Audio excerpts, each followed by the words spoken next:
This Liberty Sports Update is brought to you by Beacon Credit Union. All right, Jesse, how'd you spend the bye week?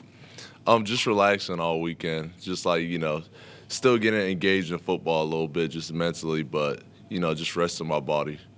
What games do you watch on Saturday?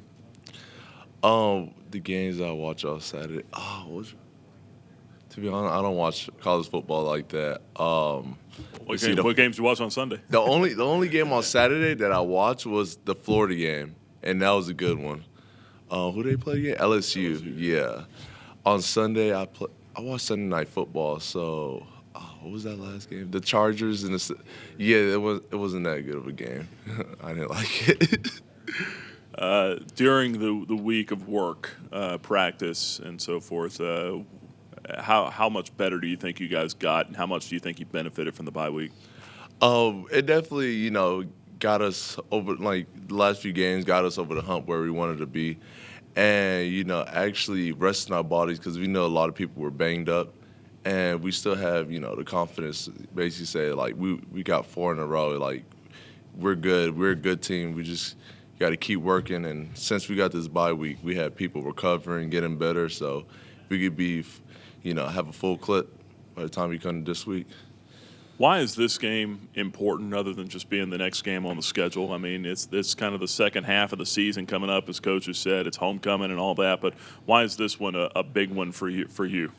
So every game is big for us. Every game is a step towards our progression throughout this season. So doesn't matter who we play, like when we play them, it's still another challenge, another roadblock that we have to get over. With the week off, do you feel like you're back close to 100% or as close to 100% as you've been since the season started? Oh, okay. I'm going to be honest. No, not at all. But, hey, I'm going to go out there and just play every day. Just grind every single play for everybody out there.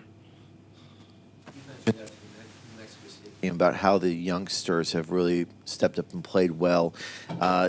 Did having the off week really allow you to see them continue to develop, and how much did that help your older guys who've been hurt, get back into action?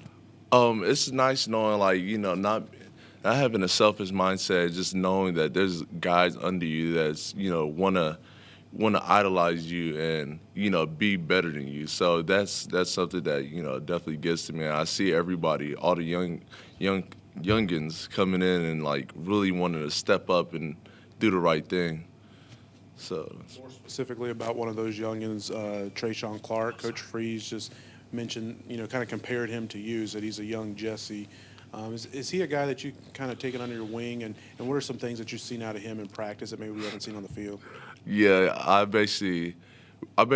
call him my son. So I always, bring him underneath my wing and, show him, like, what's the right thing to do. Sometimes, like, you can't be too aggressive because they'll read things like that. So, I've been very proud of him, like, just stepping up and, coming to the spot and just really just making most of his opportunities.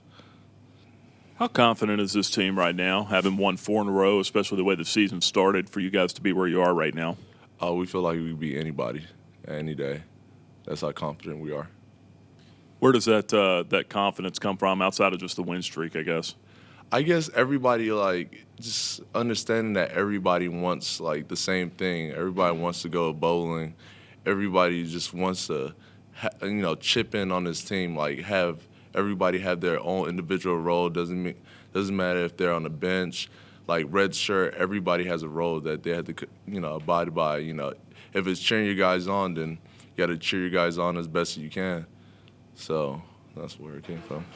Trayshawn against New Mexico State had 2 sacks, so was really active in getting after the quarterback. Was that the most active you had seen him so far this year, and is there more to come with him?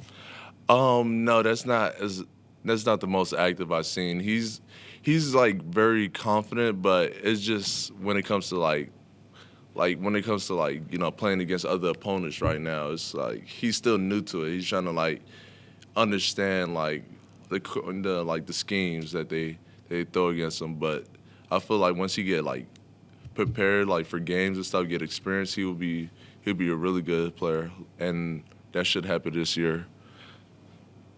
Are there certain areas on the defense you feel like really need to be improved? Have you guys targeted certain areas that you feel like you guys need to show improvement in? So everywhere else, no, but I'm gonna strike my position a lot because I feel like we could do a lot better with, rushing the passer.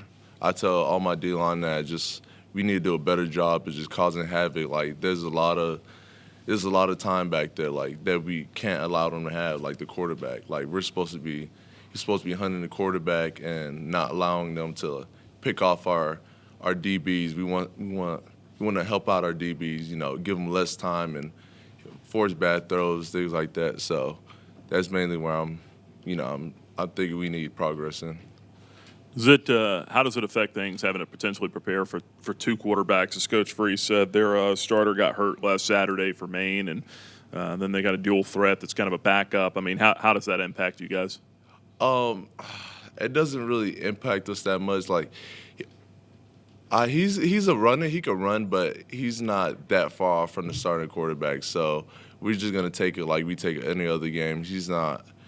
I wouldn't say he's like a Michael Vick type guy. Like he could just take off, but we're gonna plan accordingly to him. And what about their rushing attack? I mean, it seems like that's kind of their bread and butter. They got a couple backs that have 6 touchdowns combined and can kind of tote the rock a little bit. Oh shoot, I'll just hope they give us a good game, because we're gonna focus on us. Like at the end of the day, we're gonna focus on the little things that we need to focus on, and that's all we're worried about. During the bye week, were y'all able to get a head start on some Maine prep, or was it more of a self-scout week?